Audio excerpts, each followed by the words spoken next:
ज़िंदगी में हर एक को कुछ ना कुछ परेशानी तो होती ही है, पर यहाँ इस दुनिया में कुछ ऐसे भी लोग हैं जिनके साथ कमज़ोरी और मजबूरी दोनों एक साथ हमेशा साथ साथ चलती है। एक लड़का था, बहुत ही सीधा और खुददार। घर के लोग कम और बाहर के लोग उससे ज़्यादा खुश रहते थे। देखने में वो बड़ा ही सुंदर और हंसमुख स्वभाव का था। हमेशा वो लोगों में घिरा रहता था। सारे लोग उससे हंस हंस कर बातें करते थे, अपनी बात बताते थे, पर वो अपनी बातें किसी से भी शेयर नहीं करता था। वो अपने आप को हमेशा अकेला महसूस करता था। अकेलेपन का एहसास उसे ज़िंदगी में हमेशा होता था, क्योंकि अक्सर घर के लोग उससे ठीक से बात नहीं करते थे। उसे भी अपनी ज़िंदगी में बहुत सारी परेशानियां थी, जिससे वो हमेशा लड़ते रहता था, अकेला। कहते हैं असली दुश्मन आपको मिल जाएगा, आप अपने अंदर झांक कर देखिए। उसके साथ भी ऐसा ही था।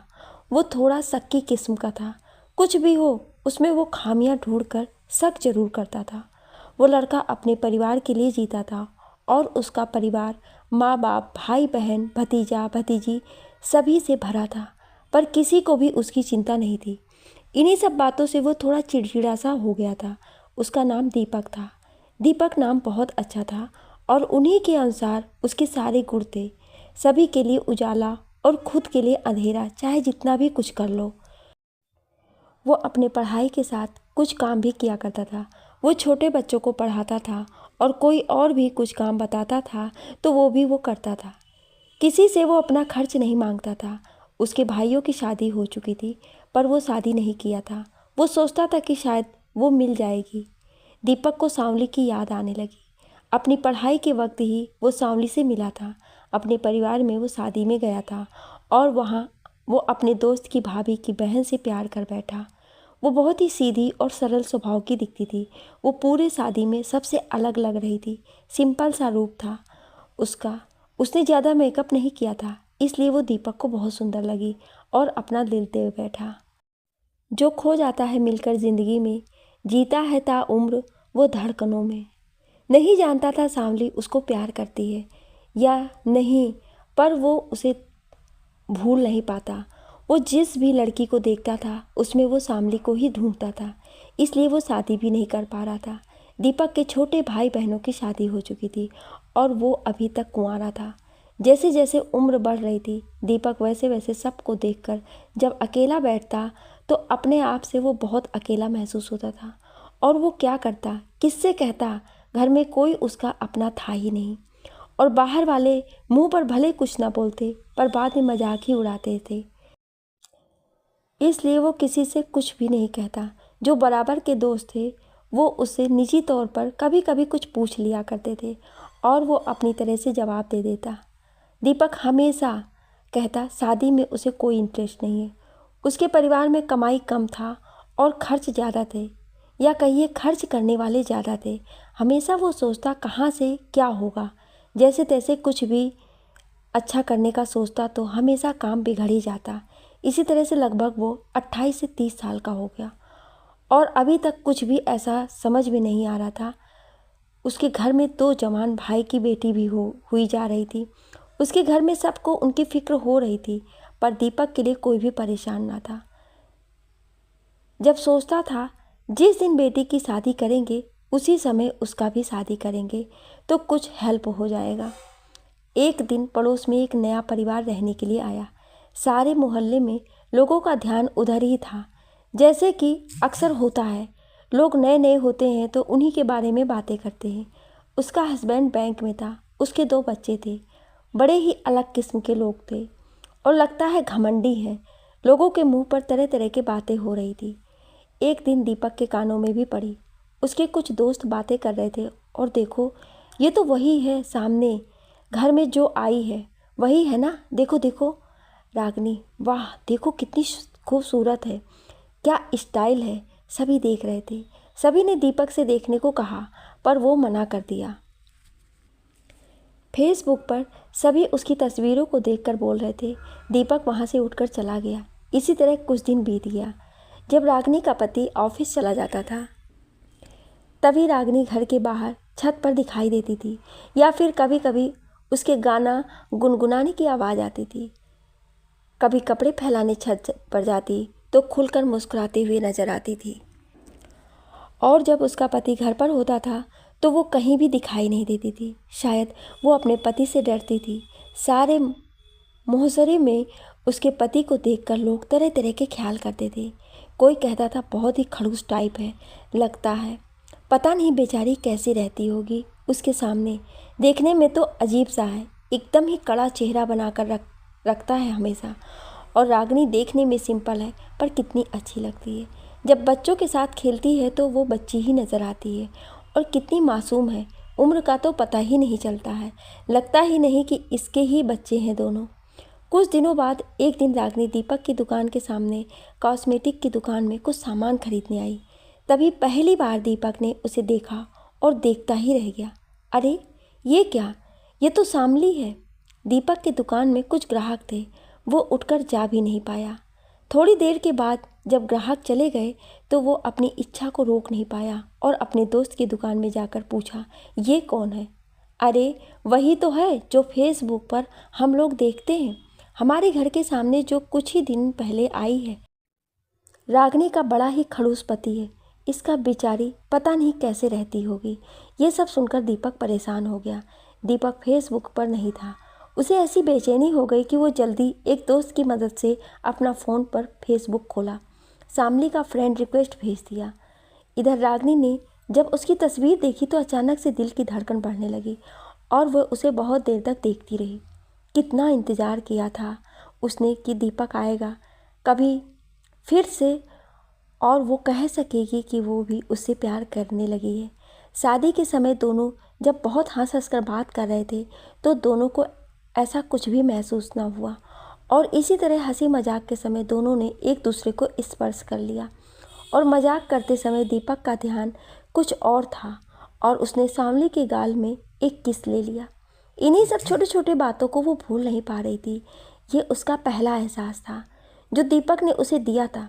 शायद वो उसी वजह से आज तक जिंदा थी, वरना जब से उसकी शादी हुई थी वो एक दिन भी पहले जैसा खुश नहीं थी।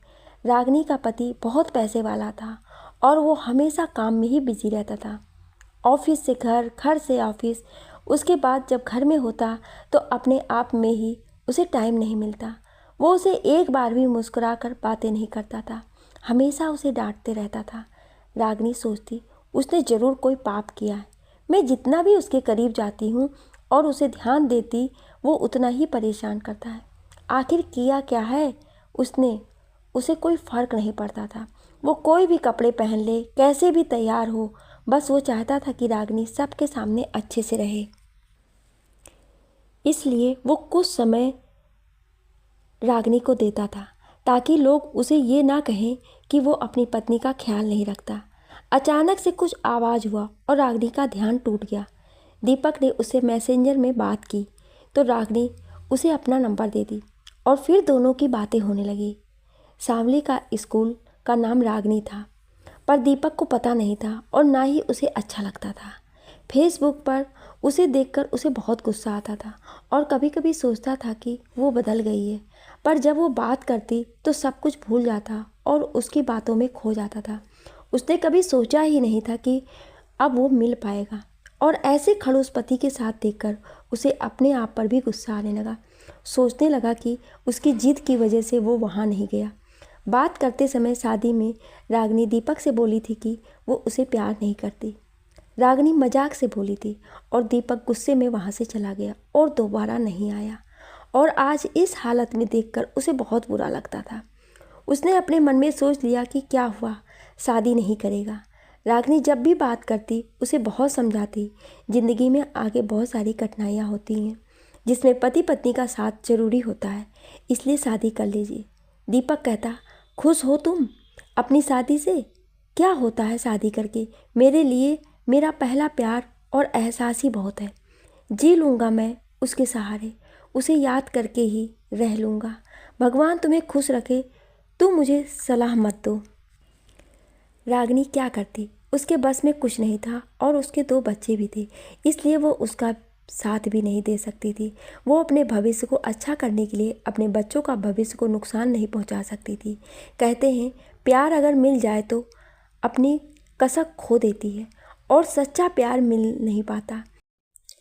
रागिनी अपना सफ़र कर रही थी अपने पहले एहसास के साथ, और उसकी ख्वाहिश भी वही थी, बिल्कुल 16 साल वाली। रागिनी बचपन में सोचती थी बड़े होकर उसकी ज़िंदगी बहुत मज़ेदार हो जाएगी, पर ये उसकी सबसे बड़ी भूल थी। दीपक और रागिनी के लिए उसका पहला एहसास ही सब कुछ था। दोनों ने भगवान के भरोसे सब कुछ छोड़ दिया और बस यूं ही चलते रहे। दोस्तों, कहते हैं पति पत्नी को एक दूसरे का सम्मान करना चाहिए, पर यहाँ रागिनी का पति हमेशा उसका किसी न किसी के सामने अपमान ही करता था। हमेशा उसे किसी के सामने भी गिराता, उसका बेइज्जती करता था। जैसे उसे कहता, ठीक से बोल नहीं सकती क्या? तुम्हें तो ठीक से बोलना भी नहीं आता, क्या सीखी हो अब तक? और अपने काम में लग जाता, चाहे वो पार्टी क्यों ना हो। वो कहता, ठीक से मेकअप भी नहीं करती है, देखो तो सभी कितनी अच्छी लग रही हैं। और तुमको मना करते हैं क्या ब्यूटी पार्लर क्यों नहीं जाती हो? यहाँ चेहरे में दाग है। ऐसा वो उसके मुंह पर ही बोल जाता था, जिससे रागिनी हमेशा मुस्कुराते हुए उदास हो जाती थी। वो बिल्कुल अकेले पड़ गई थी। भला कोई पार्टी में ऐसा कहता है? हमेशा वो कहीं भी उसके साथ जाती तो घर आकर बहुत रोती थी, और वो सोचती, बहुत जाने का शौक़ है ना तुझे बाजार, तो और जा, पार्टी में जाएगी? तुम पार्टी में जाने के लायक ही नहीं हो। वो आईने में देखकर अपने आप से बातें करती और खूब रोती थी। उसका ये दुख समझने वाला कोई भी नहीं था, और उसके पति को कुछ भी फर्क नहीं पड़ता था। जब अपना काम होता तो घर आते ही रागिनी रागिनी आवाज़ देता और ऐसे कहता, मुंह बंद रखो, अपना हमेशा बोलती रहती हो। 12 साल बीत गए और रागिनी 2 बच्चों की माँ बन चुकी थी। दोनों बच्चे ही उसकी ज़िंदगी बन चुके थे। वो बस उसी का चेहरा देखकर जी रही थी। शादी के 3 साल के बाद उसका पहला बच्चा हुआ और दूसरी 8 साल के बाद। अभी छोटी थी। पति और बच्चों के काम में ही उसका समय ख़त्म हो रहा था।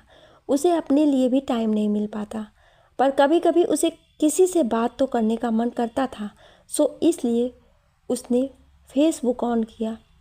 पहली बार जब वो फेसबुक पर आई, उसे कुछ भी मालूम नहीं था कैसे क्या करना है, तो वो फेसबुक पर जैसे तैसे किसी को भी फ्रेंड बना रही थी और लाइक कमेंट कर रही थी। उसे समझाने वाला कोई नहीं था, बस वह थोड़ी बहुत एंजॉय करने लगी। उसे लगने लगा शायद यही उसके पास मुस्कुराने का एक जरिया बच गया है, और बाकी दोनों बच्चे काफ़ी थे उसके लिए। उसने कभी सोचा ही नहीं था कोई फिर से आएगा उसे हंसाने के लिए पहले की तरह। ये सब सोचते ही फ़ोन की रिंग बजी। रागिनी भागकर फ़ोन उठाई और दीपक की आवाज़ सुनकर खुश हो गई। कुछ अजीब सा बात कर रहा था दीपक फेसबुक पर। रागिनी के तरह तरह के फ़ोटो को देखकर उसे ये यकीन नहीं हो रहा था कि आखिर सच क्या है। रागिनी झूठ तो नहीं बोल रही है। कभी तो वह ऐसी बात करता कि रागिनी आसमान में उड़ने लगती, और कभी ऐसा शक करता कि लगता मुझसे बुरा पूरी दुनिया में कोई नहीं। रागिनी सोचती, आखिर क्या गुनाह किया है उसने। एक तरफ प्यार और दूसरी तरफ पति, दोनों के दोनों महान हैं। इंसान अगर सही हो तो गरीबी भी अच्छे से कट जाती, और अगर इंसान सही ना हो तो आप अमीरी में भी सुख की प्राप्ति नहीं कर सकते। दीपक उसका बहुत बड़ाई करता, जितना वो थी भी नहीं। जब वो बात करती थी तो वो कहता, तुमसे अच्छा पूरी दुनिया में कोई नहीं है, कितनी सुंदर हो तुम, सिर्फ मेरी सांवली हो। मैं किसी रागिनी को नहीं जानता, वो तो कोई और है, मुझे उससे क्या, कोई कुछ भी लिखे मुझे फ़र्क नहीं पड़ता। और जब भी कोई उल्टे सीधे कमेंट करता, तुरंत भी उसका गुस्सा 7वें आसमान में चला जाता। फ़ोन करके कहता, अपने आप को क्या समझती हो, बहुत बदल गई हो तुम। वो कहता है, मैंने सुना है इंसान जब खूबसूरत हो जाता है और वह भी लड़की, तो उसे घमंड हो जाता है, और अपने आप को बहुत खूबसूरत समझती हो ना, इसीलिए बहुत भाव खाने लगी हो। और फेसबुक से जुड़े कितने सारे लड़कियों की फ़ोटो निकाल कर उसे भेज देता। देखो कितना सुंदर है, पर कुछ ना कुछ तो होगा, आखिर आई किस लिए है फेसबुक पर, देखो कितना सुंदर स्टाइल है। सब एक से एक हैं, तो रागिनी कहती, तो हम क्या करें, देख लीजिए उसी को, फिर मुझे क्यों तंग करते हैं। मैंने कब कहा मैं खूबसूरत हूँ, आप ही तो मुझे कहते हैं कि मैं खूबसूरत हूँ। और गुस्सा होकर फ़ोन काट देती। दीपक फिर उसे फ़ोन लगाता है और उसे बहुत दुलार कर कहता है, अरे मेरी प्यारी सांवली, तुम जैसी भी हो मेरी ख्वाबों की मलिका हो, लव यू, तुम ही तो हो सब कुछ, जब तक मैं हूँ और मेरे अंदर तुम्हारा दिल धड़क रहा है। तुम्हें कोई कुछ नहीं कह सकता। तुम इतनी सुंदर तो पहले ही थी और अभी और भी खूबसूरत हो गई हो। मुझे जलन तो होगा ना।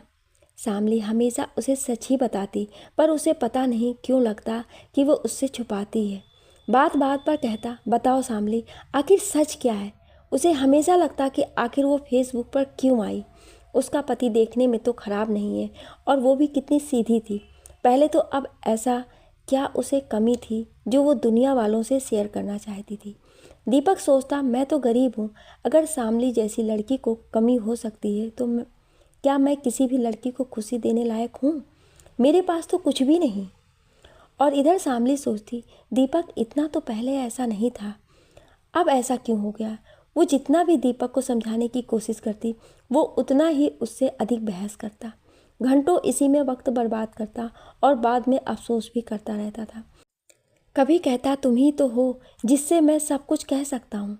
तुम कोई साधारण लड़की थोड़ी ना हो, मेरे दिल की राजकुमारी हो तुम। मेरे दिल पर किसी और का अधिकार नहीं हो सकता, सिर्फ तुम्हारा ही अधिकार है और रहेगा हमेशा। तुम मेरी पहला एहसास हो, समझी। यहाँ मैंने किसी को भी आने नहीं दिया। अभी तक यहाँ मेरी शामली का ही अधिकार है। फेसबुक वाली जैसी तो कितनी सारी लड़कियाँ आई मेरे पास, पर मैंने किसी को भी आज तक नहीं देखा। दीपक को एक बुरी आदत भी लग गई थी, वो सिगरेट पीता था, पर उसके घर में किसी को भी पता नहीं था। वो हमेशा छुपाकर पीता था। रागिनी जब भी उसकी तस्वीर को देखती तो उसकी आंखें अजीब सी दिखाई देती। एक दिन उससे रहा नहीं गया। दीपक जब उससे बात कर रहा था तो उसने ध्यान नहीं दिया, वो सिगरेट पीते समय उससे बात कर रहा था। अचानक से रागिनी ने उससे कहा, आप क्या कर रहे हैं। कुछ नहीं, तुमसे बात कर रहा हूँ। और क्या कर रहे हैं। कहा ना कुछ नहीं। आप झूठ बोल रहे हैं मुझसे, आप अपने मुंह में कुछ लिए हैं। तो दीपक बोला, क्या क्या लिया हूँ। आप सिगरेट पीते हैं। दीपक, क्या। हाँ, आप सिगरेट पीते हैं। मैं कुछ समझा नहीं। दीपक घबरा गया। वो सोचा, इतने दिनों से पी रहा हूँ पर किसी ने नहीं जाना, पर इसे कैसे पता चल गया। फिर वो उससे पूछा, तुम्हें कैसे पता। मतलब कि तुम पीते हो ना। नहीं तो खाओ मेरी कसम। रागिनी उसके पीछे ही पड़ गई। बताओ दीपक, क्यों पीते हो तुम सिगरेट। फिर उसे अपनी सच्चाई बतानी पड़ी। दीपक ने कहा, 4 साल से पी रहा हूँ, पर आज तक किसी ने नहीं पूछा। तुम पूछ रही हो तो बता देता हूँ। मेरे दाहिने हाथ में फ्रैक्चर है और उसमें बहुत दर्द रहता है और मेरे पास उसका इलाज कराने के लिए पैसे भी नहीं हैं। मैं बहुत परेशान रहता था। परिवार में मन नहीं लगता और मेरे दोस्त सारे के सारे इन्हीं सब में हैं। तो अपना दर्द कम करने के लिए उन्होंने ये सलाह दी मुझे और मैं ना चाहते हुए भी पीना शुरू कर दिया। मेरे सारे दोस्त पार्टी करते हैं हमेशा और मैं वहाँ बैठा सिगरेट पीता रहता। कभी 10-12 से ज़्यादा भी पी लेता हूँ। रागिनी ये सब सुनकर अपना संतुलन खोने लगी। उसे बहुत दुख हुआ और वो फ़ोन काट कर रोने लगी। थोड़ी देर में दीपक फ़ोन करके उससे पूछा, कैसे कट गया फ़ोन, क्या हुआ तुम्हें। तो वो उससे बात नहीं कर पा रही थी। दीपक बोला, इसीलिए तुमसे बोल रहा था कि बेकार में परेशान हो जाओगी, पर तुम सुनी नहीं। दे दिया ना तुम्हें परेशानी। मैंने ये अच्छा नहीं किया। रागिनी बीच में ही बोल उठी, नहीं दीपक, परेशान तो मैं तब होती जब तुम मुझे नहीं बताते। अब तो मैं जान चुकी हूँ। अगर नहीं जानती तो ज़्यादा परेशान रहती। अब मैं पूछूंगी उससे जिन्होंने मुझे इस दुनिया में लाया है। उस ऊपर वाले से पूछूंगी, आखिर किया है क्या मैंने जो ये सब दिन दिखाना बाकी था।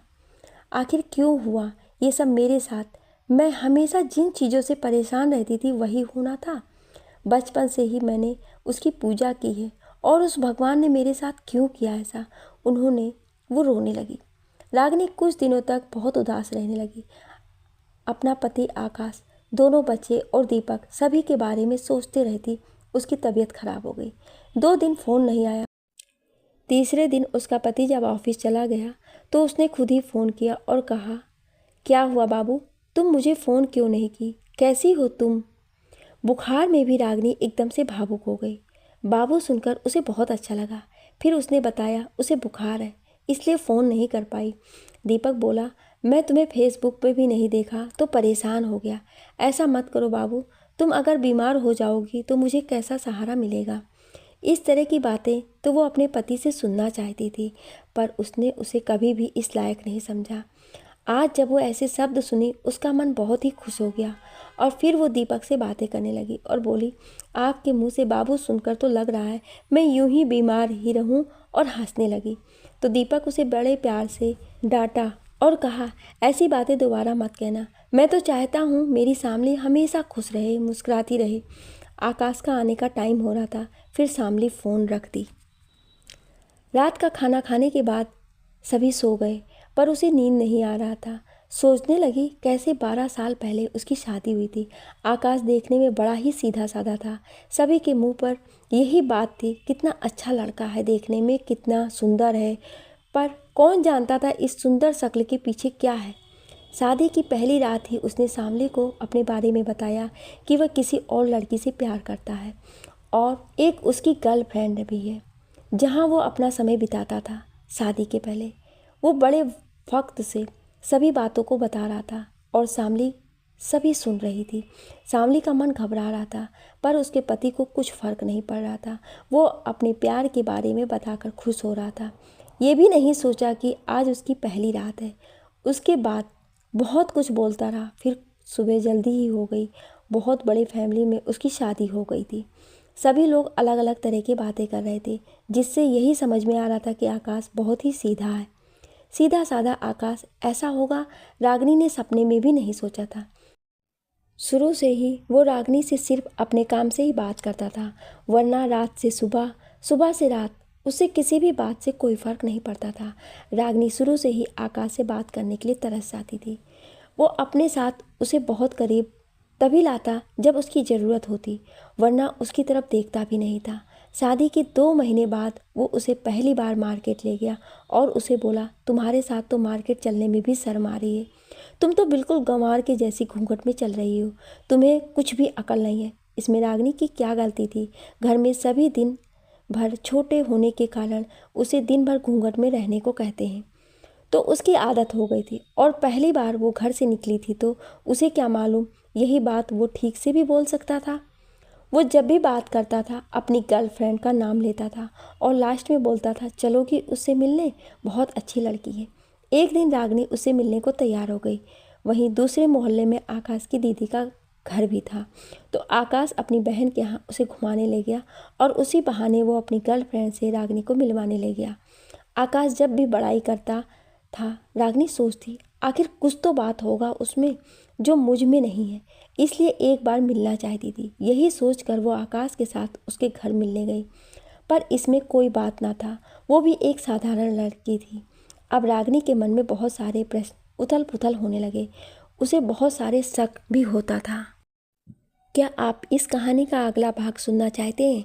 तो कमेंट में यस या नो ज़रूर लिखिएगा। Thank you.